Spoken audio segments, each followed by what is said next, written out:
Good morning and welcome to the CDSB event on the way forward on non-financial reporting, where we will be discussing how we can align Europe's policy priorities with international standard setting activities as well. We have a wonderful panel of speakers with us today, and we're very honored to have all of our panelists today, and I will introduce them one after the other. But we wanted to really bring these distinguished speakers together to discuss the two works that are happening both at the European but also at the international level.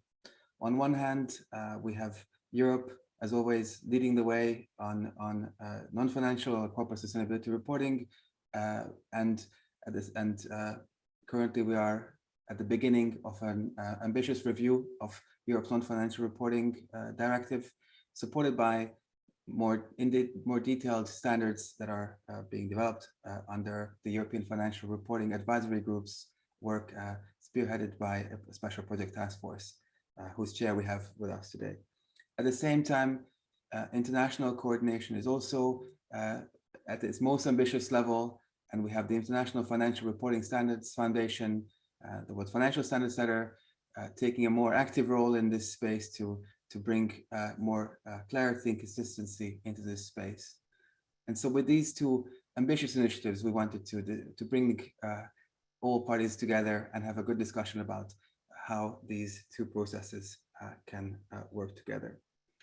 So with this in mind, we have a wonderful agenda, and as I mentioned, a great number of speakers with us today. And we will begin by a short introduction by CDSB's Managing Director, Marnie McBrien. We will then have our first part around the direction of travel and the principles and scope of sustainability reporting standards. Then we'll look at the process of standardizing sustainability reporting. And last but not least, we'll look at the policy options and challenges in this space. So with this, without further ado, I will now hand over to Marnie McBrien to kick us off with an introduction. Over to you, Marty. Thanks, Mike, and good afternoon, good morning, wherever you're joining us from today. Thank you for joining this exchange of views. It's a topic that sits at the heart of everything we've done at CDSB for the last 15 years, where we've deliberately not reinvented the wheel and worked with relevant stakeholders to innovate and harmonise, to continue to evolve the reporting landscape to ensure that companies, investors and regulators see the importance of sustainability-related information and the role it can play in informing the allocation of capital to support the transition to a more sustainable future for all. So when CDSB was set up at the World Economic Meeting in Davos in 2007, we were a long way ahead of our time. And our establishment was in response to two key drivers, which may sound very familiar to some of the topics we're talking about today. So the first was the lack of agreed approach to reporting climate that served companies and investors' needs, and regulators were comfortable and ready to mandate. And the second was in the absence of an internationally recognized and authoritative approach to reporting on climate. And at the center of our work at CDSB, it's all around our framework, which is supported by annotated guidance on climate, environmental, and soon-to-be social matters. So we have detailed water guidance that will be released at the Stockholm Water Week in August this year, and biodiversity guidance, which will be released in Q4 this year, which we've delayed to include the outcomes from the UN Convention on Biodiversity conference in October, where we hope that the global biodiversity framework will give clearer targets, a clearer ambition for targets to be set similar to the 1.5 degrees we have for Paris, because that's feedback we always get from companies like, what's our goal, what's our endpoint? So we've got a current very active working group on the biodiversity side of things, and if you're interested in joining in or contributing, there is more detail on our website. And the biodiversity and water work is very generously supported by the European Life Programme, the Gordon Betty Moore Foundation, and the UK PACT Programme. It all comes as no surprise to you at all, based on CDSB's mission and the purpose of the framework, that we welcome the pace, vision and aspiration of both international and European efforts to move towards greater standardization and harmonization in an and not an or approach. Today's conversation is being designed to help stakeholders understand and discuss the different approaches as we're moving from ideas that have been considered for quite some time to really concrete actions. And such actions include the release of the long-awaited Corporate Sustainability Reporting Directive, or the CSRD, by the European Commission, the publication of 2 important reports by the European Financial Reporting Advisory Group, and the announcement yesterday that Efrag is invited to provide technical advice to the Commission by the 15th of June 2022, in line with the deadline set out in the CSRD of October 2022 for the Commission to adopt the first set of reporting standards, and the proposed establishment of the International Sustainability Standards Board by the IFRS Foundation, with the support of IOSCO, the WEF's International Business Council, and many, many others. All these actions are going in the right direction towards a positive outcome, and CDSB, as you all know, are very ready to support and work with all parties in any way we can be helpful to support the end goal. We were particularly encouraged by the inclusion of the Efrag reports and the recent CSRD proposal of the willingness to have a co-constructed approach and constructive meetings with CDSB, together with other international reporting initiatives, have also had with the Commission and Efrag. CDSB is a member of the IFRS-led Technical Readiness Working Group that's providing technical observations and proposals, including an enhanced version of the prototype climate standard that could serve as an input to the exposure draft under the ISSB that is focused on meeting the information needs of investors, lenders, and other creditors. And I am confident that the establishment of the ISSB can lead to an agreement on global baseline of standards on which jurisdictions such as Europe, Japan, and many, many others can build on, setting an international floor rather than a ceiling, to steal Commissioner McGuinness's words from the recent CSRD conference. There are 4 areas to consider, though, in our opinion, to make this co-construction approach between international and European standards process work. So the first is standards principles to support high quality information. So our principles-based approach, very similar to what we've had at CDSB, with a sense of rigor and consistency in the definitions, terminology, and due processes underpinning future reporting requirements and standards. Ensuring that the confidence in the standards and future uptake in business, building on existing reporting practices, and supporting implementation of regulatory requirements where applicable. And I guess a key principle for us at CDSB is around decision useful information as well. And later this week, we're releasing a technical briefing note on what that means in practice. So watch our news feeds and website if you're interested in that to download, and that's very much in line with TCFD. The second key area for consideration for us is that the standards architecture is based on sound prioritization of various sustainability topics, and the timing and level of ambition is right. So the architecture building on existing standards and frameworks, as you would imagine, we want to ensure that a holistic approach to all environmental issues and beyond, with relevant time horizons and very clear boundaries. The proposed IFRS work is climate first, not climate only approach. The proposed ISSB is definitely not starting from scratch, and it's building on in market practice. So if you're not doing any of the reporting standards that are currently on the screen, I would suggest you get started on at least 1 or 2 of them, so you've got a running start. Timing considerations, both in the pace and for the development of standards in the implementation phase. A time frame that allows businesses to understand and put standards into place while addressing the climate and environmental urgency. And that builds, again, on market practice. The third area for us that's very important to consider is the understanding of the user's needs and materiality lens to adopt. So what do we mean by that? We mean the connectivity of the financial and sustainability information. We're looking at double materiality between issues, material for enterprise value, and issues, material for environment and people within the double materiality approach adopted by Europe. We've got interoperability, and some of that is demonstrated by the house diagram we have on the slide. A sound location of the sustainability information and linking to the management report, and digitalization of sustainability information. And lastly, the fourth area for consideration is the oversight, accountability, and governance mechanisms to ensure that they're interconnected and there is interoperability between the standardization efforts and the co-construction approach, so it works in practice. So what do we mean by that? As noted in the Commission's CSRD, no single golden standard can fulfill all information needs or specific regulatory requirements. So we do need different bodies out there to play those key roles. The TCFD is a solid foundation for climate, but also many other issues, environment and social issues. and based on adoption, and it's already adopted by many jurisdictions. And in our work at CDSB, we can demonstrate how you can already use the 4 thematic areas of TCFD to report on any environmental information. So it's a great foundation, and we hope everyone will build off that. The intention for us is that no one should be reinventing the wheel at this point. We can't afford any more fragmentation or the need really to build additional standards, and that the global standards meet the needs of investors and ensure the development of global capital markets. Again, as Commissioner McGuinness said, the global standards are a floor, not a roof, and that should not, and we should not be limited in ambition. It's definitely not one or the other. We need to ensure that all parties can contribute and cooperate to make sure reporting standards are as comprehensive and as fit for purpose as possible. We might not get another chance at getting this right. And we need to support the development of European standards with the right level of public and private expertise to ensure the development of the high quality standards. So it's a good thing with our 4 key areas in mind, and that many elements of what I've outlined already are currently being considered in the standardization efforts, both at the international and European level, which I'm sure you're going to hear more from our distinguished panel of speakers about today, along with their vision of the future and how to make these efforts all go in the same direction. So with that, Michael, thank you, and I'm going to hand back to you on the panel. Thank you very much, Marty, for those very thought-provoking remarks.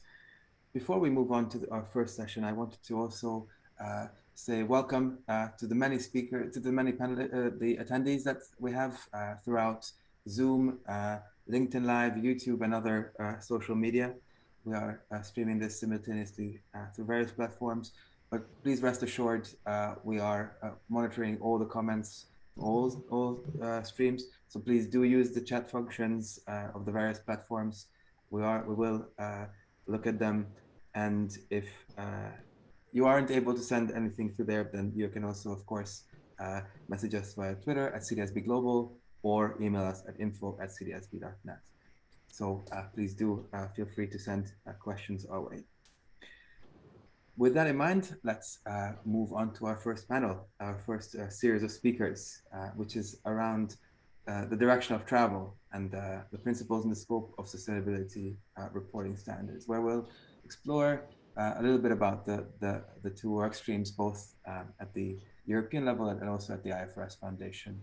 And with that in mind, I would like to hand over the floor to our first speaker, Alexandra Jour-Schröder, who is the Deputy Director General of the EU Commission's Director General on Financial Stability, Financial Services, and Capital Markets Union, or as we all affectionately know it, DG FISMA. So over to you, Ms. Jour-Schröder, and the floor is yours. Thank you very much, Michael. I hope everybody can hear me. And before I go into the subject, what you call the direction of travel, I think that's a very nice expression where we find ourselves now at this given moment. I wanted to thank you very much for organizing this event, the CDSB, and in particular also Marty, who is always very dynamic, and so I think it's very timely that we have this on our menu today, and many things have already happened and more to come. What I would perhaps kick off with is a bit how we see Europe's or the European Union's priorities on corporate reporting. And of course, in particular, how we are moving forward, what is our direction of travel when it comes to European sustainability reporting standards, which is, of course, very much in the focus here. And you will not be surprised that I would like to start with the proposal the Commission has made on the 21st of April, so it's still very, very young, on what we now call a corporate sustainability reporting directive. That should be our, as we call it here, our level 1, our legal foundation. And I think it's still quite important to start with the basics. And therefore, I wanted to share with you the overarching objectives we are going to pursue with this new proposal of this reporting directive. I think first and foremost, it's quite obvious, but I think it's still important to say that the overall aim is very much to reduce systemic risks, to the financial system that may arise from climate change and other sustainability issues. And as we all know, we also hadn't thought that we are becoming the live testimonies of a pandemic. So it's not something that is perhaps happening or not, but I think we have to face a real risk from climate change. So that is certainly our first and foremost objective. But at the same time, we also look into means that allow us to enable the flow of capital to companies that actually address these risks and not perhaps aggravate even the sustainability crisis. And both these two objectives require, on the one hand, investors, but also asset managers to have simply good information about two elements.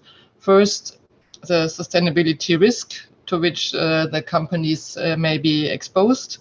And second, the impacts of companies themselves on people, on environment, and all who the experts in the room know that we call it a double or dual materiality.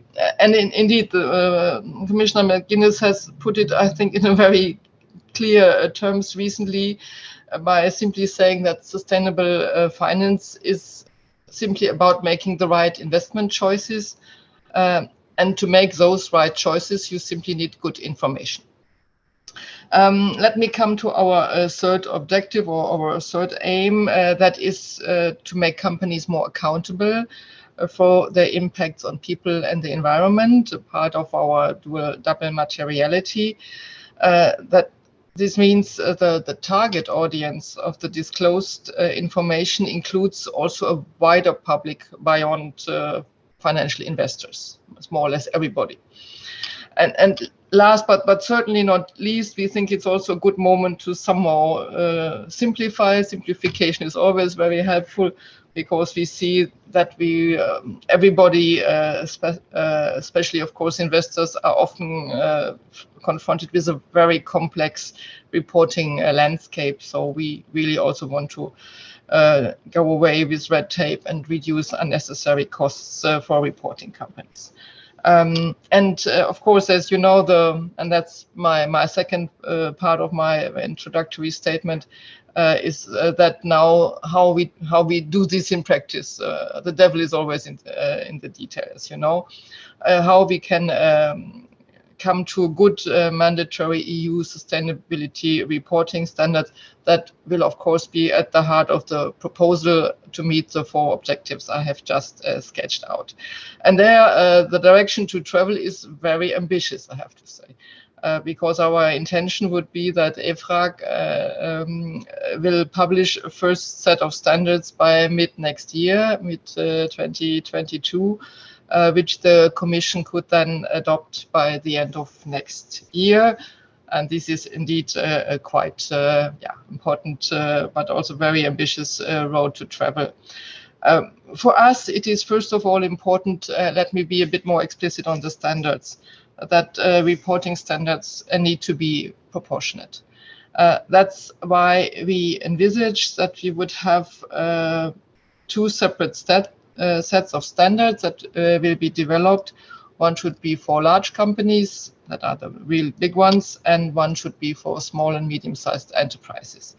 As you know, this is at least what we have put in the proposal, is that SMEs that are listed would be required to use the standards. But for the vast majority of SMEs that are not listed, there would be no new requirements, but I think that's important. They will be free to use the standards if they wish so, but on a voluntary basis. And of course, the EU standards, that's another key message from my side, must also be coherent with the EU's political ambitions and with our existing framework for sustainable finance. And that has implications for the coverage of issues, for materiality perspectives, but also for the choice of indicators and other disclosures contained in standards. It means that from the beginning, and I think that's an important message, for us it's important that EU standards will cover the full spectrum of ESG topics, including but not limited to climate. And it also means that we need to ensure adequate alignment of EU standards with a lot of other important things. Just to mention the EU taxonomy, which is still something that is developing in parallel, and also our quite new rules on sustainable disclosures by financial market participants. But also what we are working on, as you know, the future rules on environmental and human rights due diligence. In addition, EU standards, in our point of view, must by design integrate both materiality perspectives. The IFRS Foundation has called that enterprise value creation, and also they need also an objective account of the company's impacts on people and environment, as I already said. And last but not least, and I think this is also to the heart of our discussion today, I would like again to quote my Commissioner McGuinness, that we need to design EU standards that they build on and contribute to global standardization initiatives. And as she recently said, there is no choice between one and the other, between EU and global standards, but we need both. With that, I give the floor back to you, Michael. Thank you very much, Alexandra. And a very good insight into your thinking about making sure aligning its ambition with political priorities and its direction of travel. Can I ask a follow-up question, if you don't mind? So, do you have any thoughts on where there is an opportunity for these two processes to work together around standardization?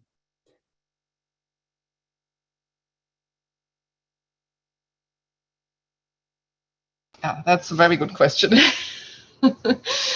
I mean, before I go into this, I think it's first really important to acknowledge that there has been very good pioneering work done by the CDSB, as it was already presented today, but also by the CDP and the members of what we call the Alliance over the past years.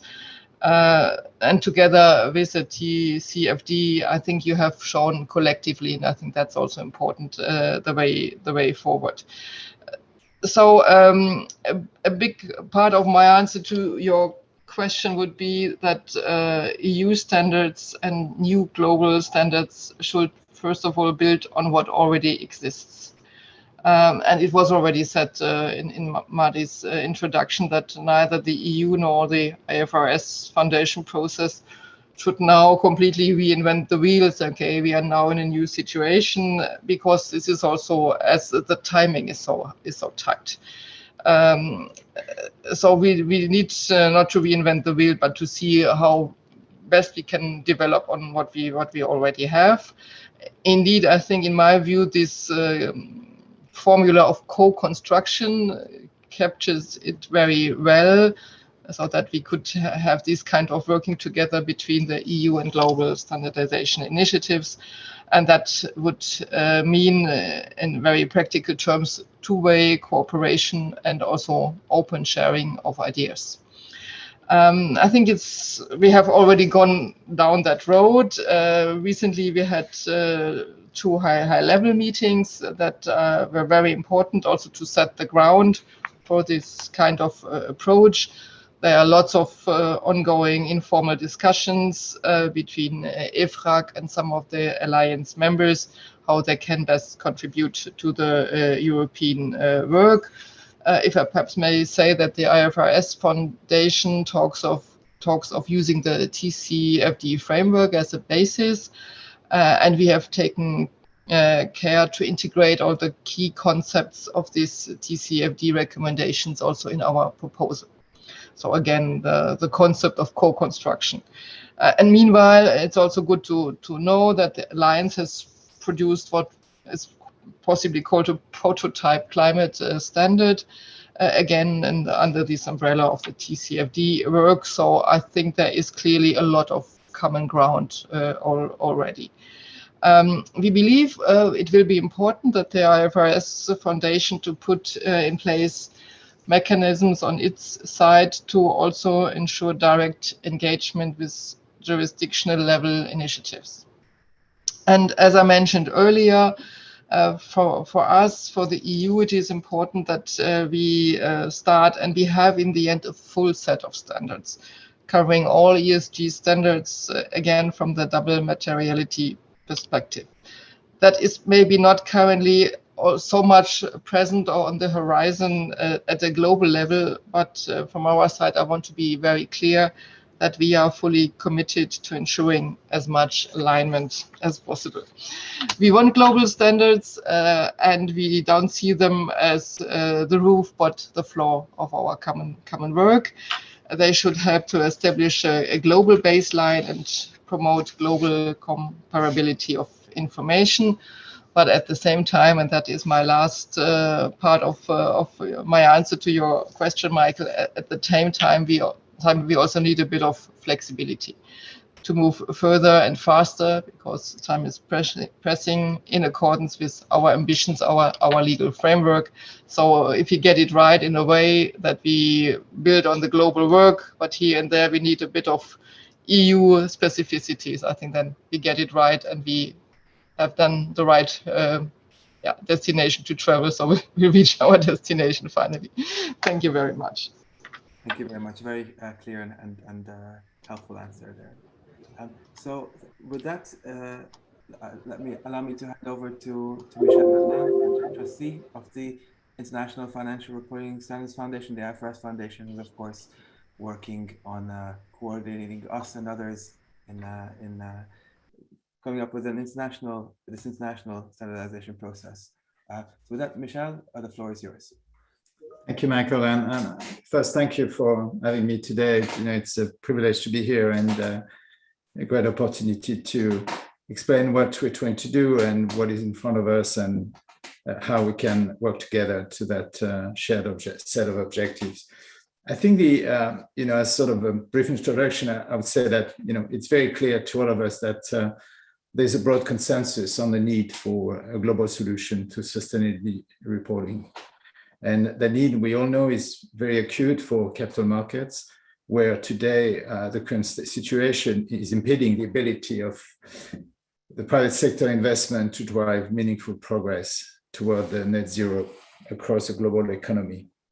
The question we have that is in front of us is how to accommodate both global and jurisdictional initiative, different level of ambitions in different jurisdictions, different target audiences, different set of objectives, some relating to the information needs of capital market participants and others to a broader set of stakeholders or public policy objective. And I think that the comment that Alexandra made illustrate that.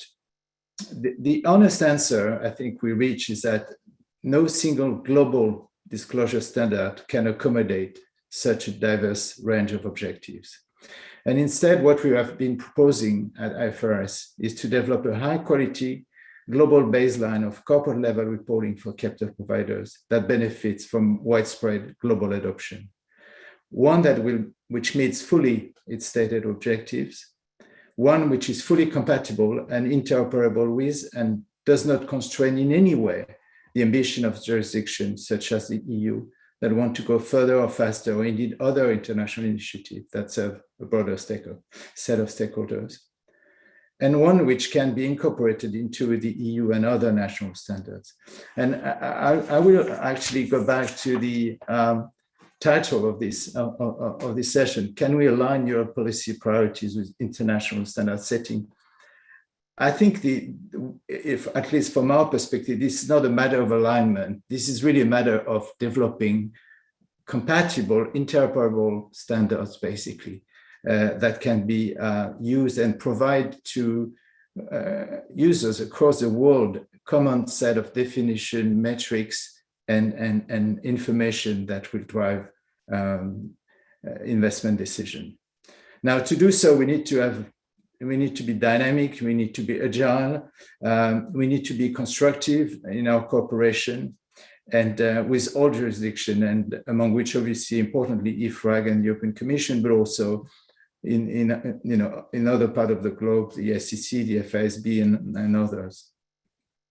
We view that as a demand-driven approach. The support of stakeholders is critical, And this is really what we're trying to do. So in summary, what is our goal? Our goal is to maintain and develop a global set of assurable standards for consistent, comparable disclosure of sustainability-related information that is material to investors and other participants in the world capital markets. We want this to be connected to financial accounting standards, resulting in a comprehensive corporate reporting framework and standards for enterprise value creation. We're also seeking, with IOSCO's endorsement, support jurisdiction to set and mandate sustainability-related standards domestically that are globally harmonized, at least for this common platform we will be sharing. We also believe it's very important to maintain market support that will sustain demand for global standards. And these will act as a baseline to which public policy-driven or other corporate disclosure requirement can be added based on the regional priorities of individual jurisdiction. As we said before, we will be leading with a climate-related disclosure standard that complements and builds and delivers on the recommendation of the TCFD, which already provide a common foundation across major jurisdictions, as we mentioned before. And how are we going to do this? It will be done by blending and building out the technical expertise, the resource, and the content of existing initiatives focused on enterprise value with the infrastructure of the IFRS Foundation, including the governance of the trustees and the monitoring board of securities regulator, as well as the connectivity to the ISB and establish relationship with regional and individual jurisdiction. And this is something which I think is an area we'll need to explore further. We need to have a sustainable and appropriate long-term economic viable funding model for this. And we also need to make sure that we connect through a multi-stakeholder expert group consultative committee, a source of insight which will facilitate interoperability with multi-stakeholder sustainability reporting. In terms of implementation, several models could be considered, some ranging from incorporation into law based on local consultation to, at the other end of the spectrum, shared reporting areas. So there's, again, here a wide range of options that one can consider. What we are doing at the moment is we form a technical readiness working group that I chair, with representation from other international standard setters focused on enterprise value, notably TCFD, the Value Reporting Foundation, the World Economic Forum, CDSB. As mentioned before, we will have further engagement with GRI and CDP, and we also are seeking to engage with Efrag in this first phase of this project. The group is already highly active. We have a strong desire and goodwill among all participants to move at pace, to provide the new board with a running start. And the plan is not only to provide technical proposal, but also to work on the transfer of expertise, content, and resources to the potential board from this organization. The strategic blending and building of talent and resources from this existing initiative is key to this approach and critical to our ability to move quickly. We also are in the process of setting up the multi-stakeholder working group under the chairmanship of one of our colleagues, Suresh Khanna. And the objective here is really to put in place both the membership and the terms of reference of this group as a source of input and on items of public interest for the new board. So this is really where, what we're aiming for. We also have a number of other initiatives around the buildup of the infrastructure, and we're working toward making a final determination about the new board in advance of the November 21 United Nations COP26 conference. Thank you. Thank you very much, Michel, for that very useful insight into the process. I'm sure that many were very interested in finding out more. I think you've answered my question quite well, but I will ask it anyway, if that's all right. Perhaps you can follow up with this. and this question is really the same as what I've asked Alexandra. How do you see the two processes working together? I think it's, Michael, thank you for asking this. It's a very important question, because I think while we all agree on the objectives and the goals, and I think making this happen is probably the most challenging part. And to respond to your question, I think I would say sort of distinguish three sort of time horizon. The first one is very short term, and this is really about what I would describe as the viability of the initiative, and as well as sort of the preparedness of a running start. Viability of the initiative, I think the European Commission has already, as Alexandra mentioned, expressed support to this initiative. We have a monitoring board that provides a link between the foundation and public authorities, which will also evaluate this approach. And then we have a number of different bilateral engagements to secure support and alignment. So that's one of the tools we have at this point. At the working level, we are seeking contribution of Efrag to the assessment of improvement needed to the prototype, and to a number of other sort of agenda items we have set up for this preliminary phase. And we're really much looking forward to that engagement in short term. And then, last but not least, we also will be launching a nomination process for the chair and vice chair of new board, as well as board members. And in that context, that would be also an opportunity to add to this construction. In terms of the standard setting process, I think obviously there's several elements here which will come into play. The composition of the board itself, the due process that will be, and the governance that will secure the engagement of the European standard setter and the other relevant stakeholders in that process. I mentioned the multi-stakeholder consultative group, and also I would expect to see a significant amount of mutual contribution between the ISSB and Efrag, on sort of in that standard setting process. In terms of implementation, obviously the decision belongs to the European institution and Efrag.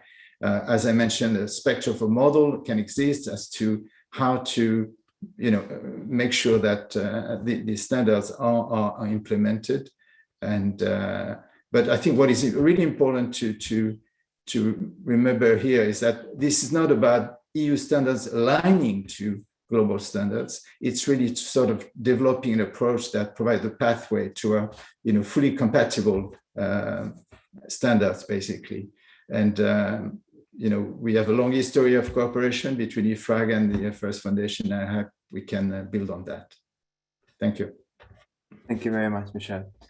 You've mentioned Efrag a few times, which nicely brings us to the next part of our discussion around getting into a bit more detail about the process. And within this, we have our wonderful panelist, Patrick de Cambourg, who has, of course, chaired the work of the Efrag Project Task Force on setting up some foundations for this potential standard setting.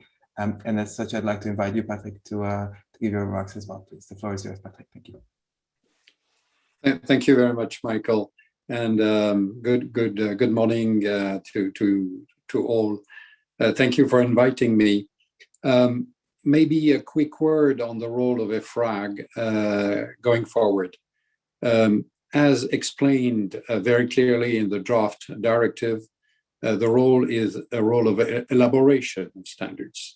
And we all understand that in the EU tradition and in the EU legal framework, to the Commission for adoption by delegated acts.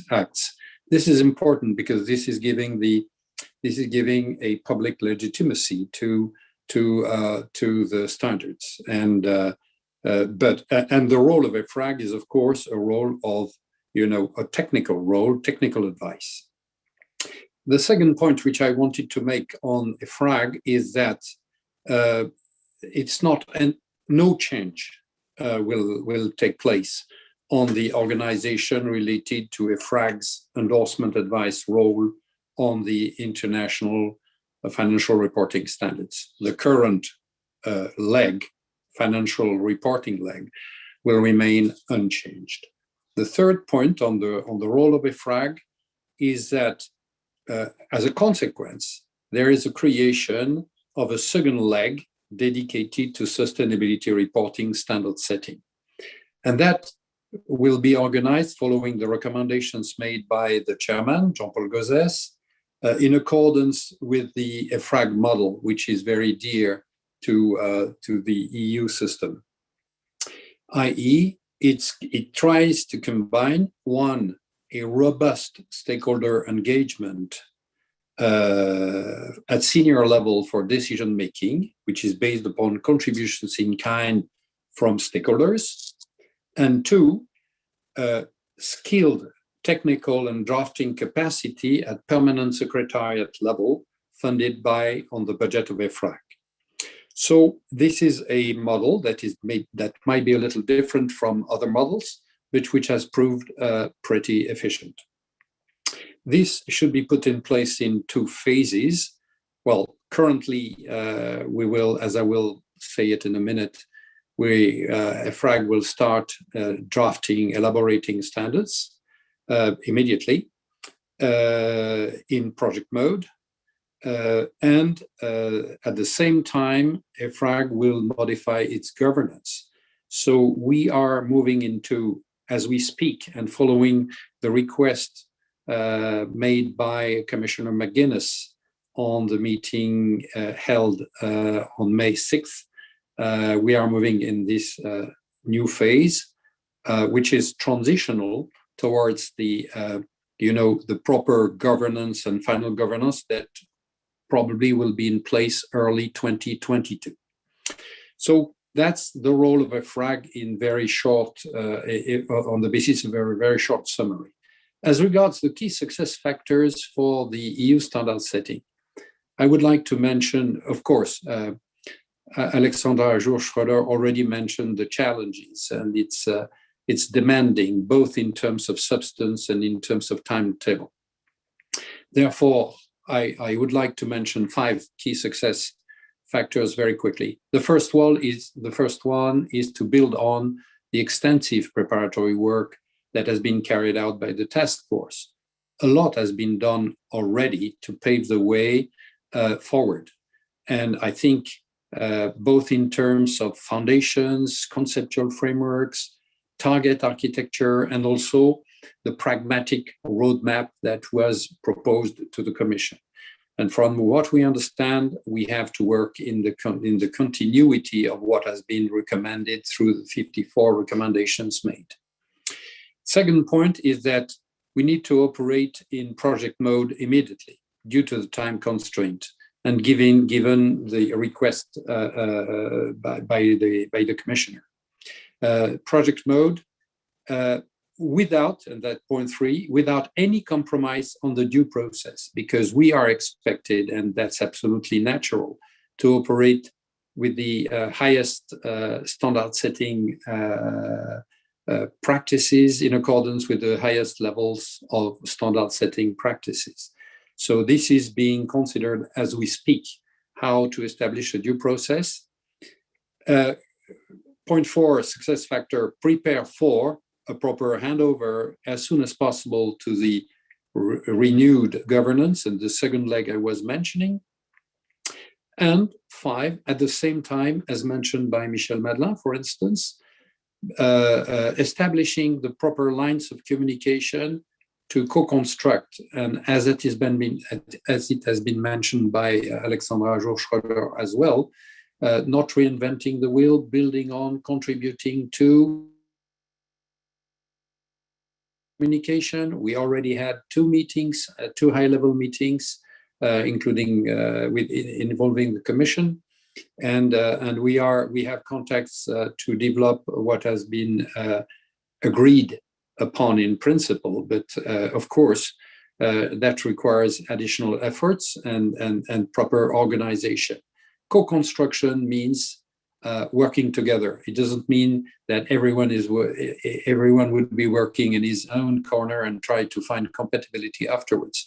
We need to do that in advance to establish the plan, to establish the areas of cooperation, where the EU has to develop further and faster, and also offer that to the global community in order for the global community to consider as well. So this is my final comment at this stage. Thank you, Michael. Thank you, Patrick. And you raise a very interesting point around sort of the bidirectionality, if I can put it that way, of this collaboration, which I think is also a very interesting point. And so my question to you is similar to what I was asking the previous panel, but using the terms that you have, of course, defined in the report under your leadership. How do you see this co-construction working in practice? Can you tell us a bit more about how you see this happening? You know, first of all, Michael, I would say that financial standard setting took, I don't know how many decades, and we are running against the clock here because we want to establish a clear picture in a matter of a few years, even if the recommendation we made at task force level contemplates maybe a first set, then the second set, and then further sets in order to get to a reasonable platform, maybe in 2028 or 2029, I don't know. But the full spectrum of sustainability matters that have to be reported upon imply a significant effort and a game-changing first steps, which are the ones which are in the draft directive. So in order to achieve that, quite frankly, at global level, at EU level, I mean, competing would be absolutely, awkward because, we are scarce of resources everywhere. So we need to pool resources. And in order to pool resources, you have to establish the roles of each and every player, and you have to agree in advance on what is going to be done by player 1, player 2, player 3, player 4, and try to integrate this in an appropriate manner. Bearing in mind that the level of public policy alignment is key in the EU, and that not all jurisdictions at the moment are exactly at this following the same directions. Globally, yes, but different pace and different substance. So, that requires a lot of discussion in order to establish a proper plan to move forward. Thank you very much, Patrick. Again, some very useful food for thought, aligning roles and and perhaps splitting responsibilities or working together. Very practical recommendations as well. And I also want to acknowledge the wonderful questions that are coming in the Q&A section. I am trying to make sure that we stick to time, so I will hold some of them until the end, but I just wanted to recognize them as well. So with this in mind, I wanted to hand over to Georg Landfermann from the RSC, the association. My apologies, Georg. I have it here in German actually. On my German. The Accounting Standards Committee. Yes, Standards Committee of Germany. Thank you very much. We are the German standard setter in, I would say, in financial reporting based on the German Commercial Code for, let's say, consolidated accounts, but we also need to follow closely the IFRS / Efrag developments in order simply to cater to that from, I would say, from the financial perspective. But now for, as I would say, more than a year, we have been also very busy in the sense of contributing also to the sustainability reporting standards debate, also advising the German government, the Ministry of Justice in this case here, on simply like what is the state of the German implementation, how are practices evolving in the German companies, currently 500 that are in the end have to apply in the CSRD NFRD 1. And thereby also in this course, we had developed some recommendations in the sense also for the European process. We certainly have looked at this, and I think there's at the moment a lot of sympathy towards, in the end, more uniform standards. And I think and perhaps going back so a bit to the basic reasoning, and also perhaps helping that debate on simply like international versus European. If you look at the interests of German companies, it is basically about the situation currently, where if they do such kind of reporting, they're faced with a lot of, in this way, voluntary frameworks, and also in addition to that, individual requests for information, the rating agencies or other, in the end, which are asking for this kind of information. And particularly in the last month, also pressure from the international investor community, and also in the end demanding, in particular on climate, really would say with a new quality information about in the end what companies are doing in that respect. So that there's I would say a lot of sympathy to say, okay, there's now one single set that is going to be requested from them, and there I think there's also a certain value attached to that. Why is also Germany in this context an important, I would say, country in this sense? If you look at the European proposals, I think we see an increase from 11,000 companies to 49,000. We've done in our study some kind of survey, also looking at the German numbers, and we go up from 500 to 15,000, which means a 30-fold increase. So we talk about German Mittelstand, the famous German Mittelstand, but also other entities, perhaps 100 million euros turnover, and also only 4 or 5 people in their accounting department. So it was in the end a wide array of, I would say, companies in the end affected by that. But if you look at simply like how we conduct business, what is the essence of the German model, in the sense we talk about international, in the end, information requests, and we want to also in the end have one single international standard.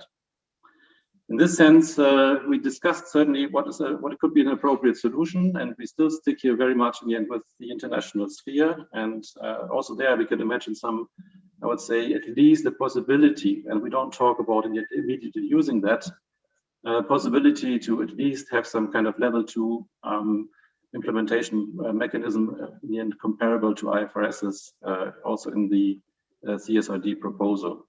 At the moment, I think this is in the end too open-ended. It's not fairly clear what is the outcome, and also what Patrick de Combourg has told us so far on what is in the intended. We talked about process where we have certain challenges, but it's certainly not yet clear what is the exact package that we are going to get. And that leads me to the next point, which is about feasibility of the whole thing. I don't want to be negative, but in the end, if you look at the timetable, I think we have to be clear that once the standards are there in October 2022, we have 2 months until companies, they have to apply this for 2023, the financial years. That's not much time. At the moment, we are running at the German standard setter 2, I would say, implementation groups about European initiatives. One is on ASEF, which is the European Single Electronic Format.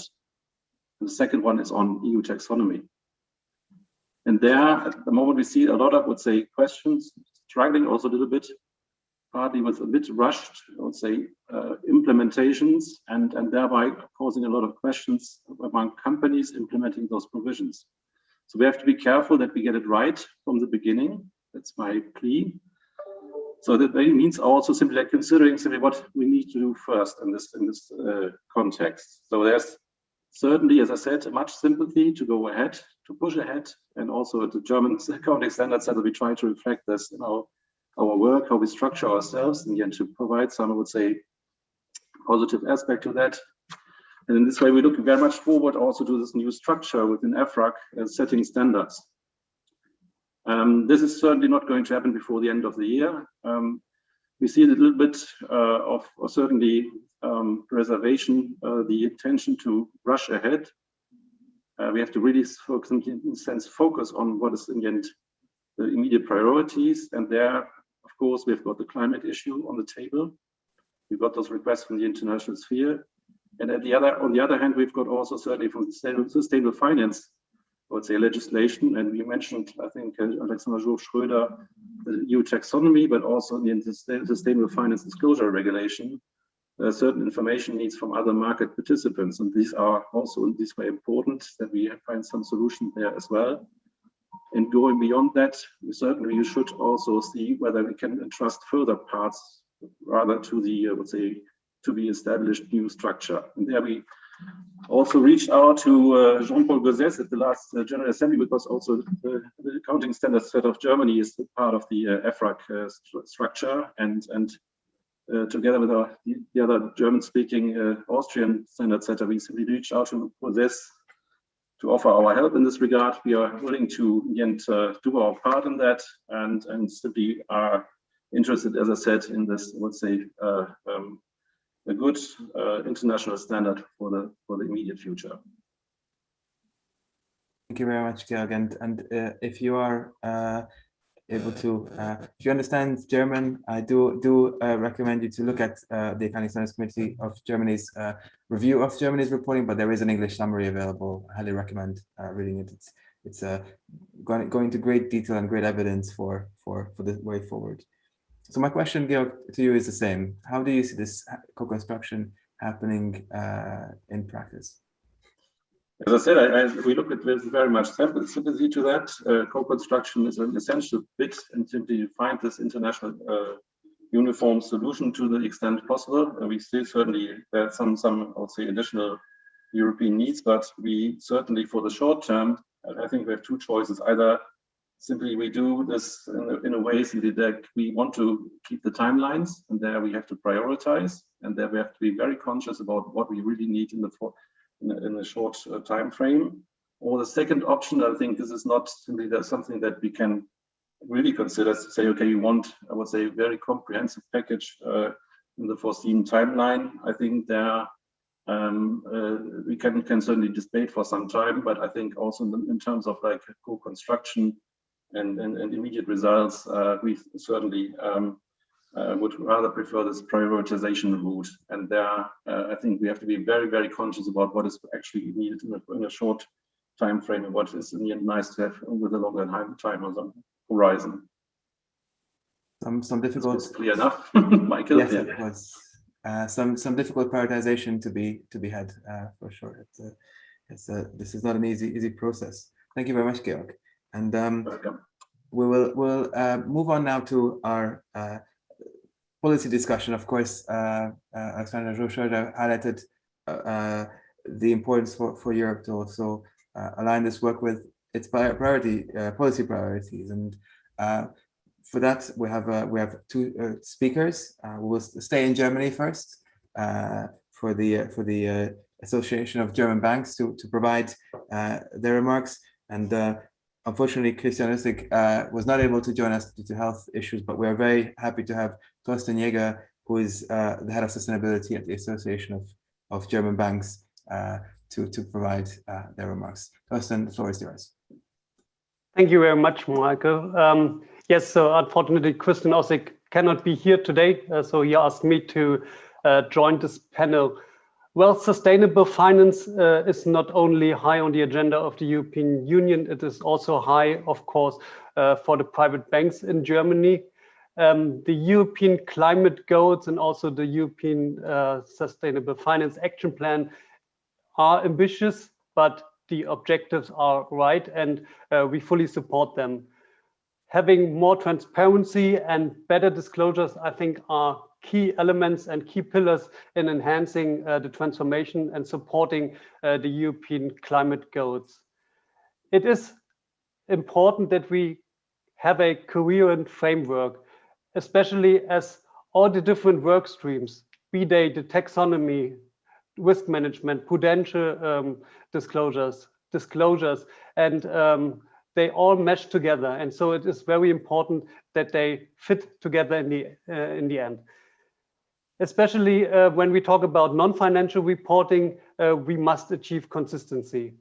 The objectives must be, in the end, that market participants obtain useful and easily understandable information. The more complex the rules become and the more inconsistent they are, we are less likely to achieve this objective. What is more, sometimes there's always the danger, especially when we go much into the details, that we create an information overload for the users of management reports, and this situation should be avoided. Therefore, it sometimes might be also good to have a limited set of KPIs, a limited set of information, but these are can also be useful information for the market participants. What we see at the moment is that there is a growing need on the investor side to gain more sustainability information, and good information on sustainability aspects are also key for banks, of course. But this information must be reliable and comparable in the end. What we see from the CSRD, sorry, you see, I still have to remember the new name, and I guess I'm not the only one. So two aspects are to mention. First of all, we have a quality assurance review of sustainability reports, and we have this mandatory use of uniform reporting standards. These are two key elements that we highly welcome. When it comes to the review, it could be smart and prudent to start by seeking a limited assurance of sustainability data first, and then to gradually move towards a reasonable assurance requirement. Why? First of all, this would give time for auditors to develop consistent reporting and auditing standards. And secondly, it would also give companies time to set up the corresponding processes and controls. When it comes to the uniform reporting standards, we are much in favor of using international standards. Many of our member institutions are internationally active, and global banks need global standards. So Michelle mentioned that the IFRS Foundation is currently channeling its effort in becoming a global standard setter. And as a result, having only European standards are, let me put it that way, maybe not the best solution. So it is time, or it would be time, to develop a uniform and accepted set of international reporting standards for sustainability reporting on a global level. But I think this has been mentioned also several times before. It will be critical that the IFRS Foundation and also Efrag work together, and so that all the national, regional, and international initiatives that we already have are considered in the right manner. But in the end, and I think this is a very important message, it will be important that companies and also financial institutions do not have to report under two sets of standards. So one uniform standard would be the overarching objective. And also this has been mentioned, we would be much in favor of having as much alignment as possible when Efrag is working on the European standard or on the details. So all in all, these new proposals on sustainability reporting are ambitious, but they are right. They are also groundbreaking a bit. But however, we should always keep an eye on practicability and feasibility, especially considering the fact that the scope of the regulation is much broader now, or will be broader. And so many of the new of the companies that fall under the scope of the CSRD do not have experience with market communication. So there is still a learning exercise to do, and we should give them time to do so.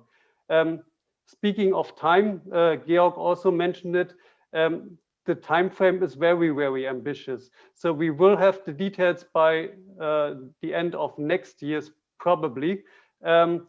But companies have to set up the right processes. They also have to set up the processes for filling the electronic format. So starting in 2024 for the fiscal year of 2023 might be too ambitious, especially if we want to have reports in a high quality. That is why maybe we should give more time to ensure that the quality level that is desired can be achieved. Thank you very much, Thorsten. I'm always reminded of a Danish saying, it says, quickly, slowly. We have to move quickly, but we have to get it right. It's always a challenge, and we certainly, the time is ticking with sustainability issues. So what would you say are your main priorities and expectations from this standardization work? Mm-hmm. Well, first of all, let me say one thing. I think it's common sense that the non-financial reporting data are currently insufficient in terms of availability, in terms of relevance, and reliability. But this is not due to the lack of reporting standards, guidelines, or initiatives. It's just that we have a patchwork of existing frameworks, and this leads to fragmentation and in the end to inconsistency. I think it was Efrag last year who published a report where they identified that we have over 100 non-financial information standard initiatives in addition to the ones on EU level. So more than 5,000 KPIs were identified and data points, and you can question if this is still useful and meaningful information or if it's just an information overload, because in the end, everyone outside of a banking institution must understand what the data mean. So what is needed when we come to the details? I think it is important that we have a simple and comparable set of standards. And of course, as I've said, it would be good to have them on international level. When we are working on the details, it should be, in my view, not a maximum harmonization approach. I remember this when it's now a decade ago, when the regulatory reporting was developed and uniformed in the European Union. It was a maximum harmonization, and it is not always the best solution. So in the end, we should always have this question in mind: what are meaningful information that in the end create a value, and which information may be redundant? And also one last thing, and Alexandra also mentioned it in her introductory statement. Also, my association, we have many smaller and medium-sized institutions, so the scope of the CSRD will be broadened, and so we need to consider proportionality aspects. These are very important because in the end, it should not be the objective that every small company creates a 100-page sustainability report, even if it's integrated. Thank you very much, Torsten. The usability of the information, of course, is a very important point. That's also very near and dear to many of our hearts. That is, of course, the point of it. So it's a very important point to highlight in this discussion. And now I will move to our last, but definitely not least, speaker to round up the discussion. And I will also have some questions from the audience to follow up afterwards.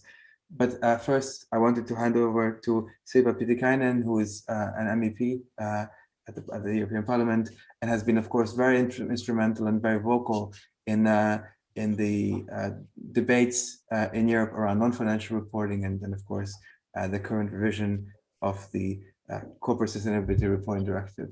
So I'm very keen to hear your views, Sirpa, and the floor is yours.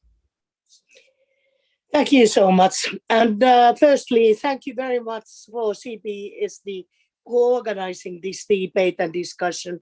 I hope that this is one in the row of discussions, because indeed we would need to have a much more of interaction with policymakers and understanding what is happening and where and how to integrate these different kind of activities to make also the legislative framework as sound and supportive as possible. Second point, and that is that we just do not have the luxury of time. I'm not going to lecture you about the climate change or the steep curve of resource overconsumption, biodiversity loss, or the other challenges that we are facing, because we know that. And because we are up against these real physical challenges, we need to act fast. And we would need to act faster than actually what we are comfortable, or we might get things 100% right. And if I think of the history of IFRS and sort of integrated reporting standards globally, we just don't have that much of a time. And when I'm hearing this time frame, that is quite understandable that we are going to get something right and something's wrong. But I think that the foundation should be right, and then the approximations, how do you evaluate some points are going to change in the future. just like it is in IFRS, how you, for example, calculate the immaterial value of the brand in the company, or what that matter is. So we are in a process of a steep learning curve, and I've enjoyed this discussion enormously.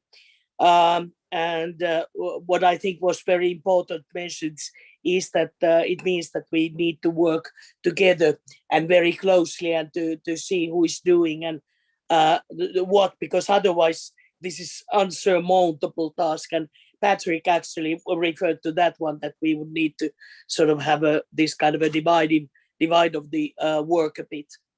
And I start, and I try to go in a bit in the order of importance of the challenges. So I'm sorry, I do not have any answers to you, but I have a bit of a to-do list, and then the question marks. Okay, how do we solve this? And being not expert on the field and details, I'm not going to go in very detailed level, but in the general level. And the first is that if we wouldn't get anything else right, we would need to get the foundations right. And this is what we are fighting, as you might know, in the taxonomy. And it's sort of a run out of the hands and started to be a political process where Germans have their interests, and we Finns certainly know that our forests are always sustainable, not to talk about the gas and the eastern countries and so on.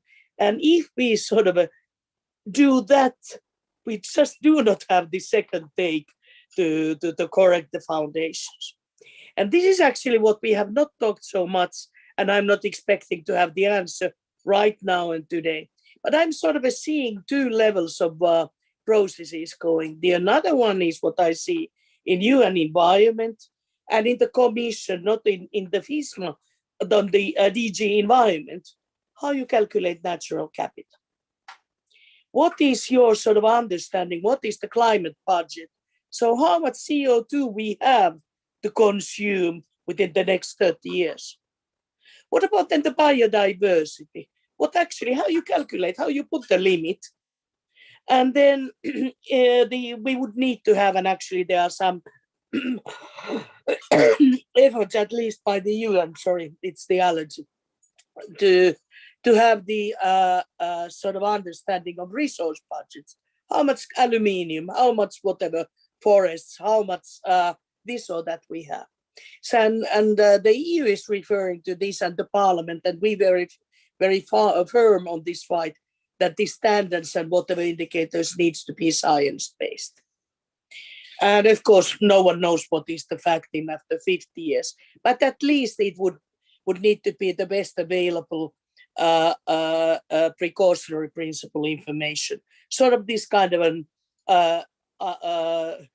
international panel on climate change to sort of set with the UN structure, be it UN Environment or what would be the DG Environment, so environmental agencies' role in Europe, who says, okay, this is what is the amount. This is where you sort of exceed the risk or tipping point or whatever. And then, of course, more information, this information will change. This is not, in that sense, physics. And then the second is, and I know that in the environment side and on financial side, this is done, is the calculation model. And I think that we should have only one calculation model. And actually, this should be the same in public and private, how you calculate the CO2 footprint. And more or less, we have nowadays these 100 different models, not so many CO2 calculations, but at least tens of them. And I don't claim that any of these are right or wrong, and it's hard to know. But please do decide which one of these we take, and please decide and base it on this environmental connection. And this is up to Efrag, this is up to IFRS. My question, how you to integrate the environmental community and science on sort of laying the groundwork, the basis of what to calculate and how to calculate. And then I think that the taxonomy, and of course this is the DG Environment efforts about natural capital, the 8 points are getting it much sort of a better or worse right. You would need to calculate how much resources you use, how much energy you use, and of course the quality, is it aluminium or is it renewable or fossil? Then you would need to check what is your emissions, that you know more or less. And CO2, by the way, is an emission. So on my thinking, it goes under this category. And you should never, I understand that we need to put it bits and pieces for technical reasons on reporting and on taxonomy delegated acts. But looking only climate leads to palm oil solutions and other sort of misunderstood situations. So you need to look all of the issues, otherwise it doesn't make sense. It's a bit like in accounting, you would look only, let's say, the staff cost or the material costs and nothing else, and then you just, oops, how did the rest go wrong? And so it is this one, materials, the energy, emissions, and the natural capital. And this is the land use and indirect land use, and the biodiversity. And then, of course, is the S&G, where I won't be going right now because I would be talking too long. But we all know, and I think that this is much more important as time-wise to sort of figure out this environmental floor, and then we have a bit of more leeway for S&G to put it right. So how do we do this? And the PEF is, of course, one model in the EU and in the EU Commission that is prepared as a LCA model. But we would need to figure out, and this is as important as indicators, the question of life cycle analysis. And I don't need to be telling you how much different figures you get if the LCA models is different. Either you look from the door to door of the factory, or from the first shovel of the mine up, and then compared to machinery, the another one is used 5 years and the another one is used for 40 years. Of course, the footprint is totally different. So this would need to be the genuine from the cradle to grave everybody is talking about, but not sort of agreeing to pick up that kind of a joint ideal model. And then really put it. And probably we would need it, and I don't know if it would fit the IFRS standards, but at least in European regulation, but global, to have the compulsory put that on standard subcontract agreements to provide that information, because otherwise you won't think of textiles or very modular products that you have all the bits and pieces constructed globally. So you need to have it globally to sort of get the collect the information like you collect the financial information from the whole subcontracting chain. So I used quite a lot of time for this, because I think that if we get this wrong, or if that is very sort of fluffy or different, the rest will fail. And I mean, environmentally, sustainability wise, technically, it can be beautiful. And this is, I'm a bit confused how far we are and how we should be doing it globally. What is the role of the Efrag and the IFRS and ISCOs and UNPRIs and the other actors? But I hope we get the clarity on this. Then another question is where. We heard about this, and I'm sort of sensing that we have the sort of a common mutual understanding that the IFRS should be the wardrobe where to hang this hanger, because it makes a lot of sense. But then again, the next one is that we need the data. Where do you put the data? Eurostat, IMF, Stability Board, because then we are going to have huge amounts of data, what you get from ICCPs or what you get from biodiversity panels or calculations models. And especially we talked about SMEs, you should have the access for the data to check it. And the next point is then the transparency, but this is pretty clear, I think. And this goes like in credit rating agencies. that it needs to be not only harmonized globally and as a floor of requirements, but then also the methodology should be transparent so everybody can see. And probably I think, and where would you put that? And that would be good for investors. In otherwise, you would need to have a global sort of a single access point, the European single access point of idea, that there you could find the financial data for investors, but also the sustainability data. It only would make sense to create that to be global. And then as 2 other points very briefly, this is very familiar to you, but please, and this is a big difference between the Commission and IFRS, please take this as sort of a reference, full reference to accounting and financial accounting.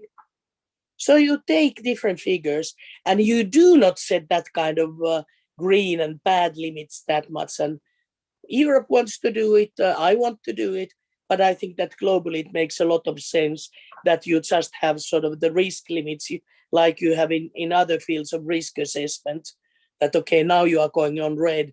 This is alarming if everything is fossil and there's a lot of reservations there. And this is sort of a green because it seems to be that only 5% of the industry is getting there. But then you would need to show the 50 shades of green and gray, because in-betweens are very important. You probably don't have totally green constructions or cement, but you certainly have worse and better and the best qualities. And that would be very important for the investments. And as said, the calculation model should be the same for public and private, because we shouldn't do different kind of incentivizing how we sort of calculate the climate impact of the EU budget or RRFs or the private sector.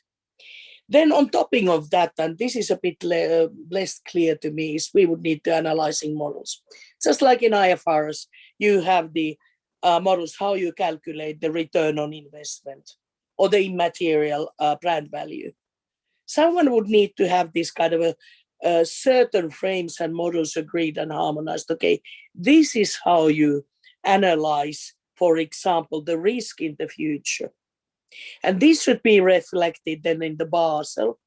It should be reflected in the credit rating agencies and so on. Plus, on up to that, you should have then the private possibility to have your different analyses and preferences. And last but not the least, integrated reporting requirement globally and audited. That needs to be true what you say.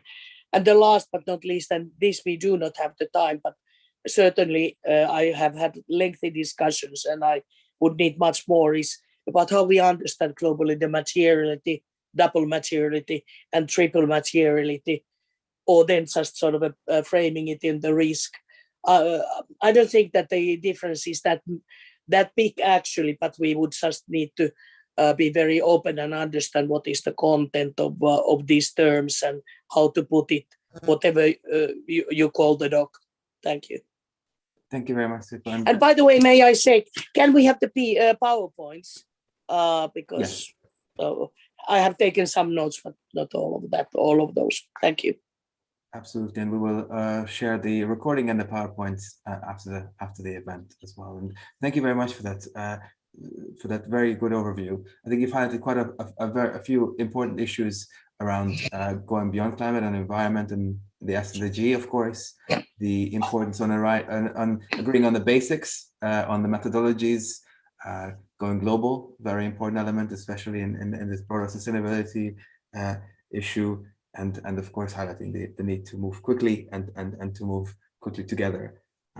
So with 5 minutes to go on the session, and I must apologize to our attendees and our panelists for not being able to ask more questions from the audience. But I wanted to make sure that you all have the time to provide your views, which I found was very helpful. I just wanted to close the session to make sure that we have enough time to say goodbye and to thank our panelists We had heard from a wide range of perspectives. I think we all agree that there is no time. We need to move quickly together. We need to work together, and there are some different ideas around the details, but I think we all agree that there is more opportunity in working together than not. We need to recognize that the world is not uniform. Even within Europe, we have different aspects. You have different priorities, and last but not least, we need to recognize the link to science and let the science and the timelines that science takes us move forward quickly. So with that, thank you very much to all of our panelists and for all of the attendees. I wanted to highlight that we will have another event focusing on biodiversity, in fact, during EU Green Week, which is on the slide in front of you. I encourage everyone to register. And Sirpa, I will leave it with your point around continuing this discussion. Having an open discussion is I think was very helpful to many of the attendees, and I certainly found it very useful. This was actually an event inspired by a discussion with Sirpa last year already, and we hope we'll be inspired by your suggestion to continue the discussion in the future. So with that, thank you all for joining. Thank you to our wonderful speakers for your perspectives, and I very much look forward to the continued discussion and what the future will bring. I am excited. Thank you. Thank you. Goodbye. Goodbye.